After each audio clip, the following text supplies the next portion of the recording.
In November 1872, during the worst weather since records began, hundreds of vessels were lost or abandoned in the Atlantic. One of these would become a legend. The Mary Celeste, an American-registered brigantine, was found 400 miles east of the Azores. She was seaworthy, her cargo intact, and there was food and supplies for 6 months on board. It was not leaking. The sails were damaged. Those that were up and had not been furled were damaged. Aside from that, there was no real structural damage to the boat. But 10 persons, the captain, his family, and crew, had vanished without trace, leaving few clues as to their fate. They seemed to be navigating their way fairly accurately throughout the voyage earlier on, and suddenly there's a deviation to the north. An inquiry failed to discover what occurred. And years later, the Mary Celeste took her secrets to a watery grave.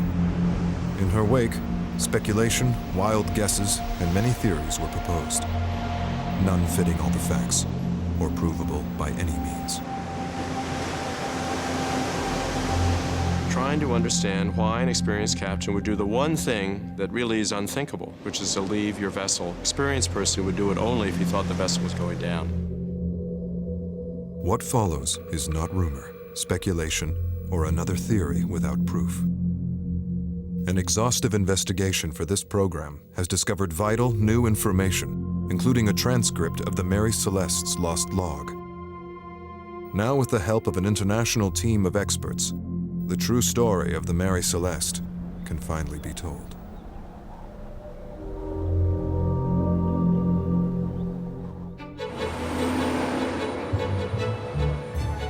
New York is the gateway to America and the portal to world trade. In 200 years, the city's pace has not changed. But its center of commerce has moved. Today, business is conducted in tall buildings.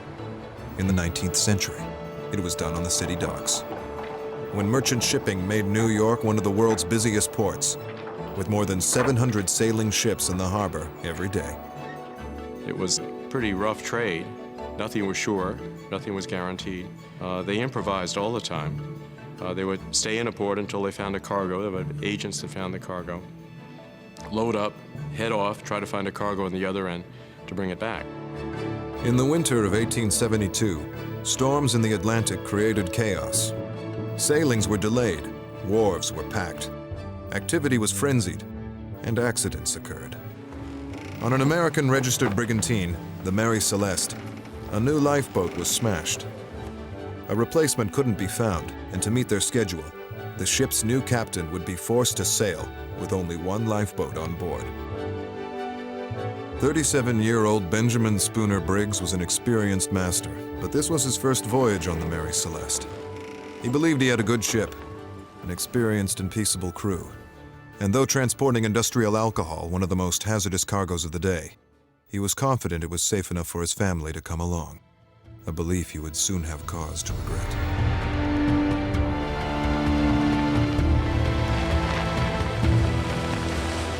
On the morning of Thursday, the 7th of November, the pilot boat led the Mary Celeste out in a freshening breeze. No sooner had it slipped out of the harbor and into the Atlantic than it was beaten by gale-force winds, its newly rebuilt hull pounded by an angry sea. It's frightening, horrible stories about people who are caught in winter storms, and the boom would break, the sails would blow out. They were beaten up by huge breaking seas several times. You read about this over and over again. The crew lashed themselves to the mast so they wouldn't be washed away by the breaking waves over the hull.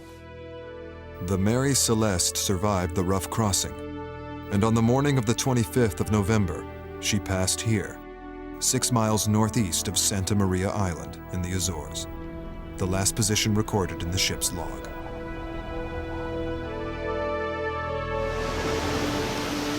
Ten days later, and 400 miles further east, the Mary Celeste was observed from the Dea Grazia, a British brig.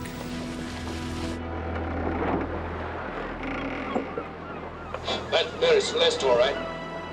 In a scene recreated for a 1935 British feature film, The boarding party found the Mary Celeste unmanned. Black cat. That's bad. But unlike this film, the Dea Grazia's crew found no signs of life and soon made for the nearest British port, Gibraltar.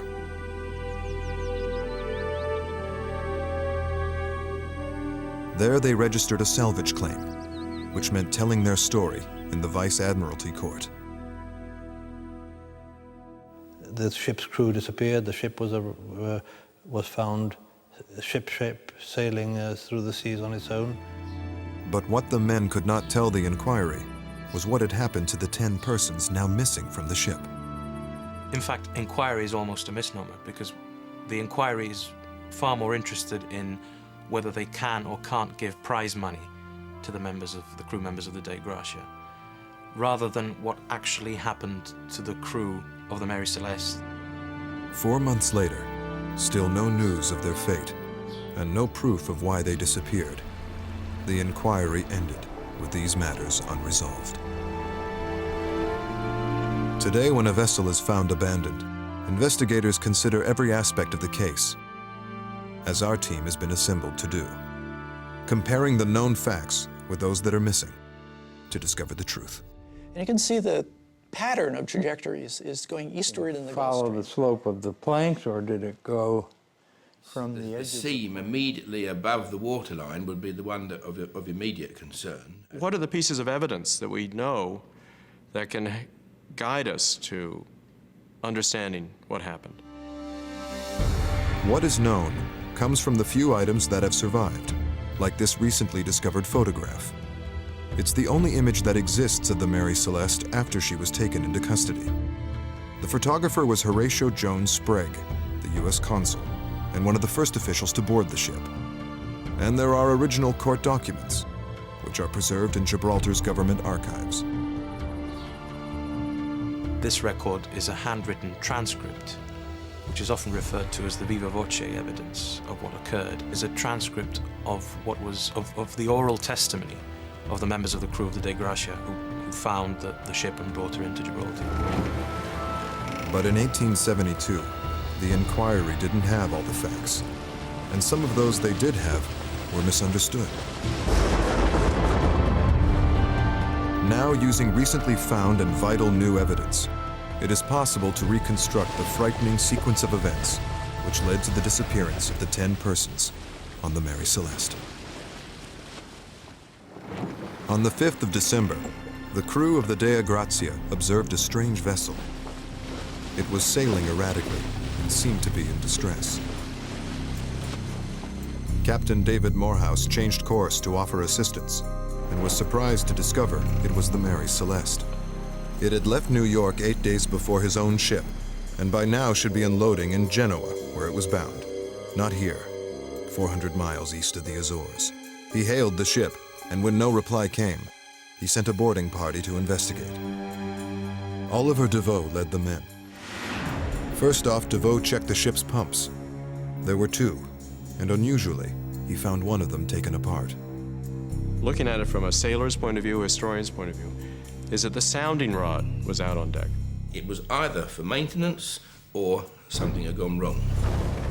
The pumps extend from the deck down to the bilges, the deepest part of the hull. They remove seawater from leaks and seepage from cargo. You dropped a metal rod that you put ash on, and you dropped a metal rod on a lanyard, and then withdrew it, and you could see how far up the rod the ash was wet to your depth. Crews usually stored the sounding rod in the pumps or on the deck nearby. The reason it was on deck is so you could sound frequently. Wooden boats leaked, and sometimes they would develop rather large leaks very quickly. Sounding the pumps, DeVoe found that the Mary Celeste had taken on less than 4 feet of water. Though I would have said that on a vessel of that type, knowing how her design was at the stern, that 3.5 feet of water would not be a worrying factor. Reasonably sure the Mary Celeste was not about to sink, DeVoe went below. He found some cabins flooded. In the skylight, a pane of glass was broken. But beneath it was this rosewood harmonium. It belonged to the captain's wife, Sarah Briggs, and it was completely dry. The men found working charts, but not the ship's papers, nor her navigational instruments or maps. Otherwise, personal effects did not seem to be disturbed. Topside, the crew found both masts secure. The sails set were torn. Rigging was in disarray, and missing the peak halyard, the longest rope on the ship.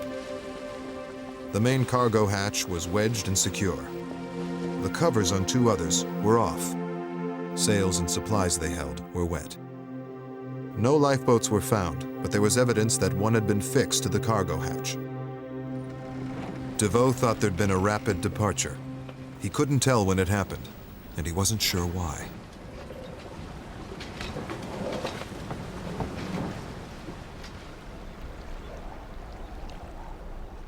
In Gibraltar, authorities were suspicious.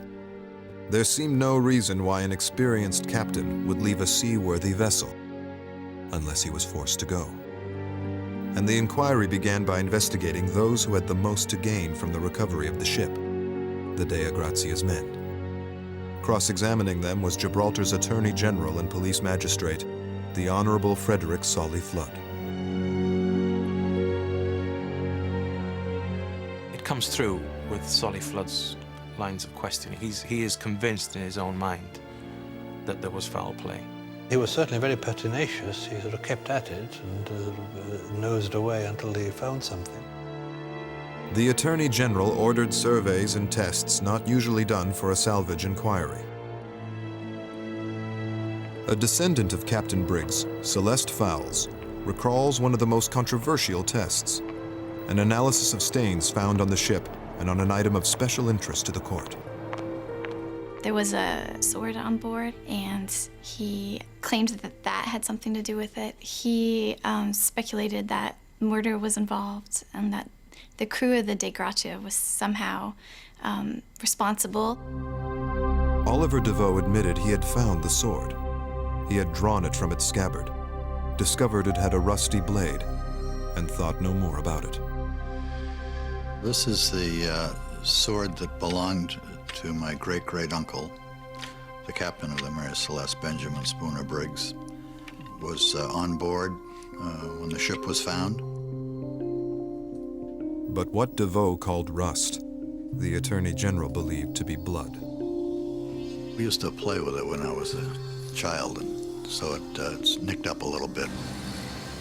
In Gibraltar, a local doctor examined the stains. His findings backed up DeVoe's guess. The stains were rust. Comparing the logs of the Dei Grazia with that of the Mary Celeste, Mr. Solly Flood discovered that the Dei Grazia had sailed north of the Azores, while the Mary Celeste had taken a southerly route. He now accepted that the ships probably met where Oliver DeVoe claimed. But he was not convinced Captain Briggs left his ship before then, or of his own free will. Now the court weighed the possibility that the Mary Celeste's own crew had mutinied, speculating about why they might have rebelled. The authority of a skipper, of a captain on a vessel like that, was the authority of the hand of God.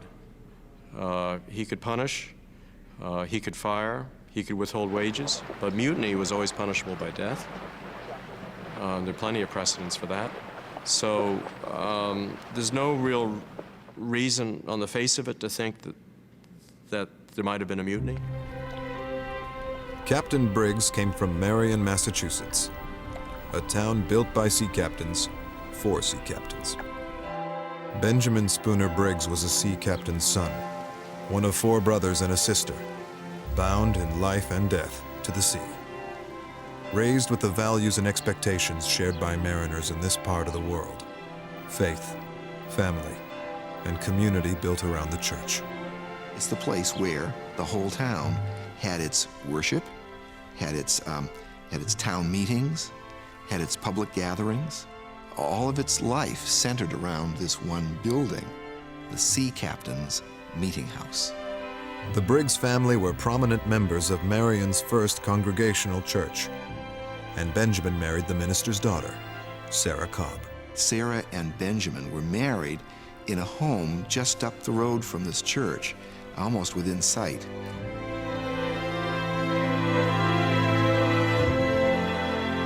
Sarah often sailed with her husband. Once their son Arthur was born, he went along. But as the Briggses prepared for their first voyage on the Mary Celeste, it was decided that Arthur would stay in Marion, where he had just started school, while Sarah would have Arthur's 2-year-old sister, Sophia, for company. She had her harmonium on board, and she had, there were toys for the children. So I imagine that changed the culture on board the ship. She would play the hymns at their morning service. It was this general sort of sense that it lent more civility and control to the sailors, and along with that was it just furthered this air of, you're not sort of wild boys out there. The Briggs family were well known and respected in shipping circles. The authorities in Gibraltar had no reason to suspect that Captain Briggs was anything other than he seemed. But his crewmen had no one to speak for them.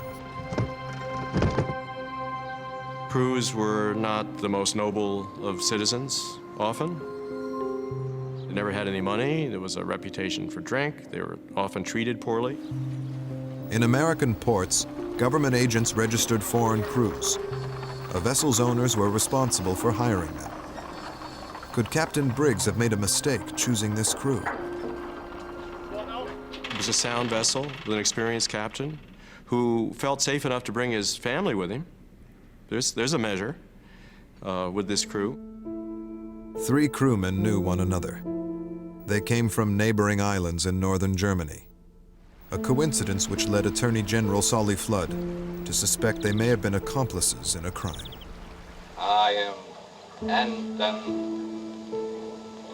Lorenzen.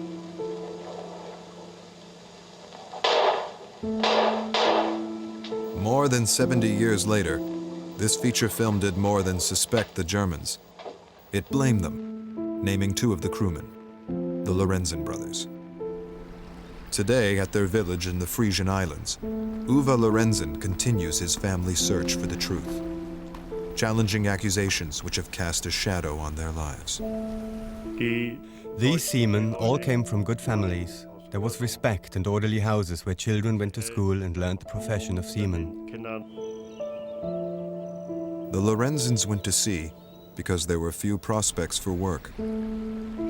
Arian Martens from Amrum, an island nearby, also signed on as crew. Authorities in Gibraltar found his trunk on board. But the Lorenzens' possessions were missing, and with no inquiries about them from Germany, the Attorney General speculated that the brothers murdered those on board, escaped in the ship's lifeboat, and were now hiding out in these remote islands, their families protecting them. Volkert hatte aber immerhin. There was no reason to commit a crime. Volkert owned a house. Boy was engaged to get married on his return. Boy war verlobt. In fact, on the 1st of March, Volkert was himself married, and in his absence, his child was born. He never saw her, and I can't imagine that he would not want to come back to see his wife and child. That's impossible for me to envisage. Ich kann mir nicht vorstellen, das ist für mich unvorstellbar. And this Amrumer, Arian Martens, he was very well off. He had a house and he had a wife who was expecting a second baby. Eine Frau, die auch das zweite Kind erwartete. He was considered a rich man because he was able to buy 2 houses outright. Bei ihm gegeben.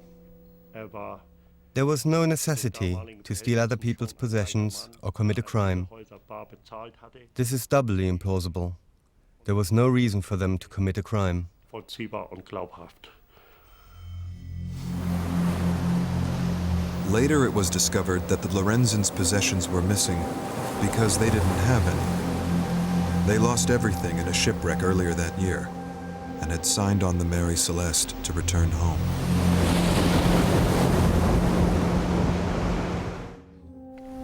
The Mary Celeste was built in Canada in 1860. Then sailing under the name of Amazon, she was involved in a number of accidents, underwent major repairs, and was renamed Mary Celeste. 10 years later, she was acquired by J.H. Winchester, one of the most reputable shipping companies in New York. She gave her new owners good service for 2 years, but by 1872, she was coming to the end of her working life. The ships that were steel, that had steam engines, tended to be more reliable, faster, and so they superseded the wooden ships. So fewer and fewer wooden ships were being built and were out there. Most of those ships didn't last very long. If the vessel lasted maybe 10 or 11 years, it's like having an old car. You know, how much money are you going to keep putting into it after about the 10th year? Not much, if it starts to fall apart. Captain Winchester believed there was still money to be made from the Mary Celeste, and when a share became available, Captain Benjamin Briggs bought in. Missing his family during long voyages, he looked forward to retiring from the sea in a few years. In the meantime, he would be the Mary Celeste's master, take a share of her profits, and with alterations to the ship, his family could accompany him. A month before departure, these changes were made. The main cabin was enlarged. A second deck was built to boost the cargo space. This raised the Mary Celeste by 5 feet, added 4 feet to the overall length, now 103 feet, and increased the ship's weight from 206 to 282 tons. On the Grand Turk, Marine engineer Captain Ian McDougall is surprised no questions were asked about these changes during the inquiry. Today, to raise a vessel by 5 feet would be almost an unheard of situation without immense calculations by the naval architects. I mean, even if on a ship like this, if we changed the construction of our cannons from aluminium to cast iron, we would have an immense difference in our stability criteria. But in Gibraltar, the court could find no evidence that the Mary Celeste was unseaworthy, or any other reason why 10 persons would leave the safety of their ship.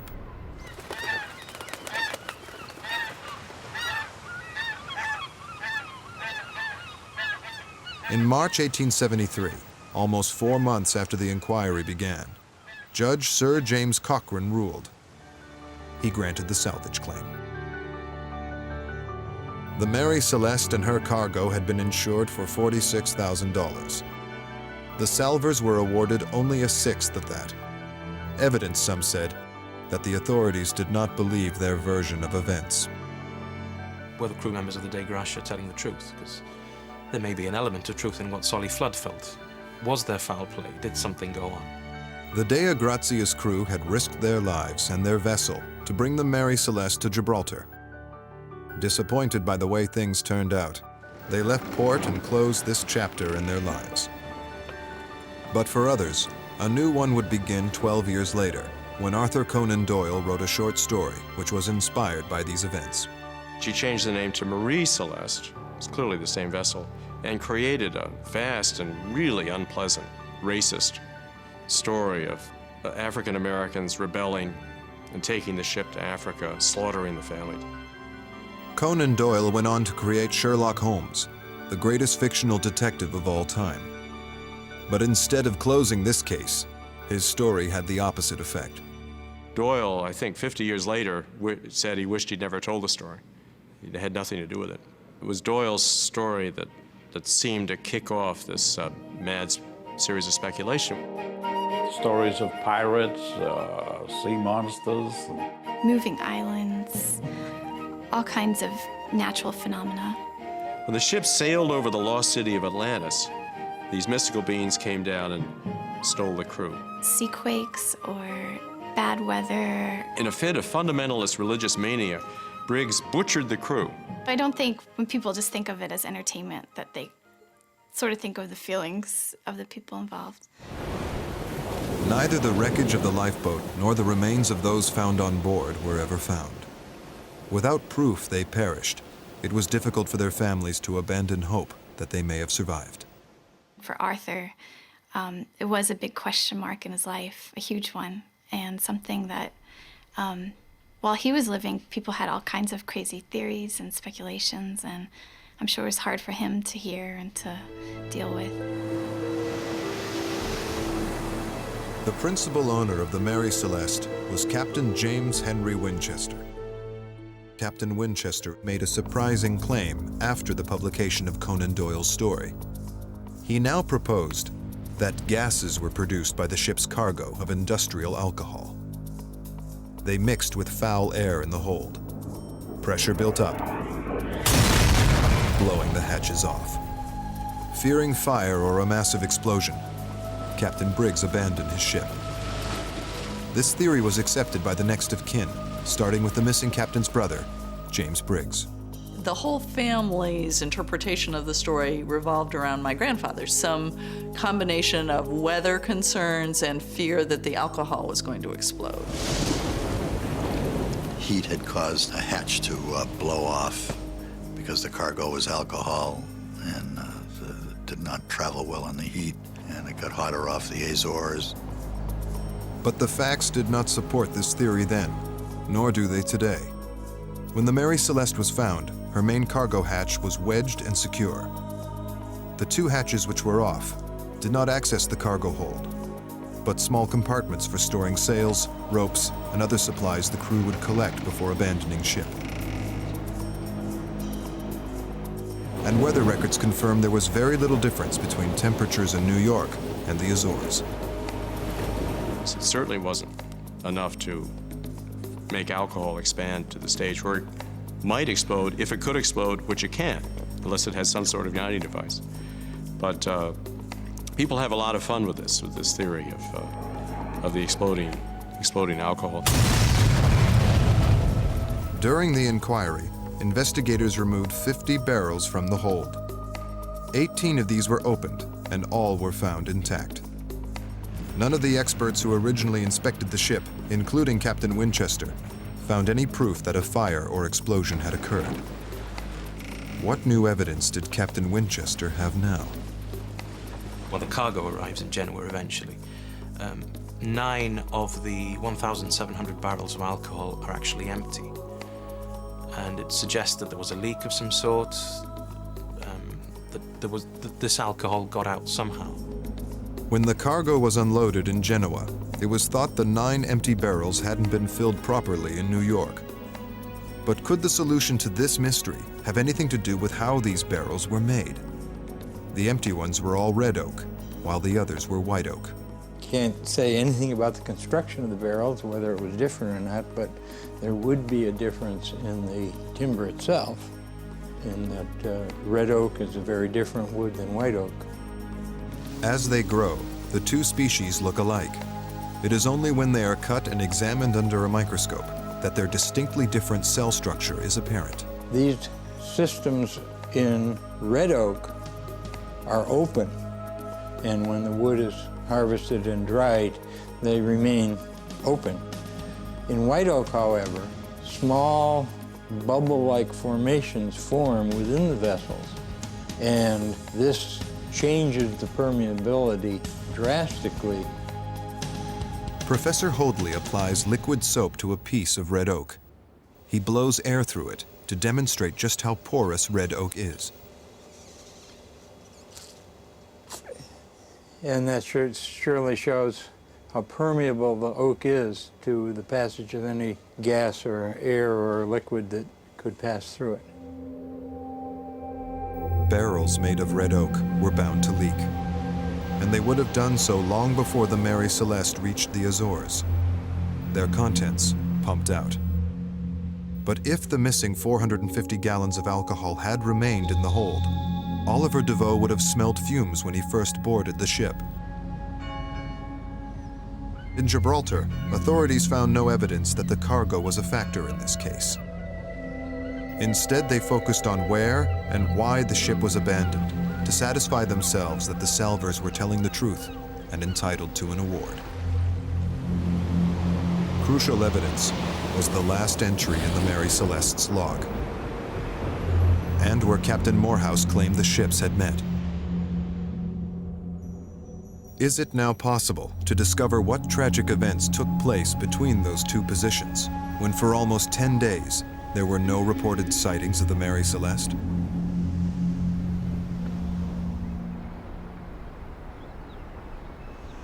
At Woods Hole Oceanographic Institution in Massachusetts, Dr. Phil Richardson studies ocean circulation, knowledge that might have helped investigators in 1872, based on data which wasn't available at that time.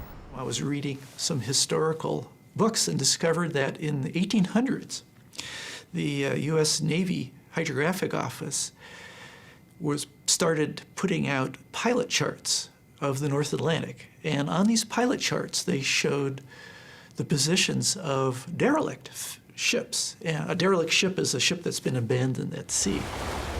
By analyzing these charts, Dr. Richardson has discovered that the drift patterns of 19th century derelicts are consistent with information about currents, which is collected today using high-tech drifting buoys. Once every 10 days, they come up to the surface, recording temperature and salinity, and at the surface, they send the data back via satellite. Dr. Richardson also tallied more than 1,600 derelicts in the Atlantic by the end of the 19th century. And I was amazed to discover that there were more trajectories of derelict ships than I had of drifting buoys. Some vessels are known to have drifted thousands of miles and for more than a year, especially if made of wood and still masted like the Mary Celeste. Could she have sailed without a crew for 10 days? This was an excellent ship. It was not leaking. The sails were damaged. Those that were up and had not been furled were damaged. Aside from that, there was no real structural damage to the boat. So for presumably 10 days, it sailed itself. Without a crew and with her wheel unlashed, the Mary Celeste sailed with the wind and was carried along by ocean currents. When the Mary Celeste was discovered, the jibs were on a starboard tack.